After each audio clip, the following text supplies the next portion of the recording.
Today was really fun because I got to see like a bunch of parts of downtown LA that I haven't seen before, and now I know how to take better photos of people and like places.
It was awesome. I felt like a tourist.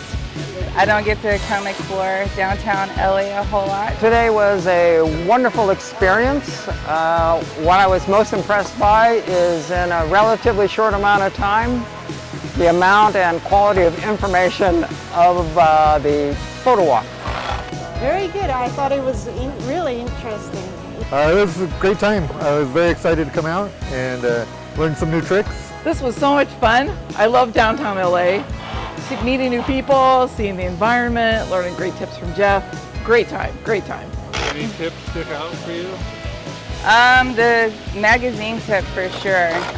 That one, also how to take portraits well. So making sure that you're on eye level with the person, especially if you're on stairs. So finding a good level for both of you to be on so that you get that really great shot.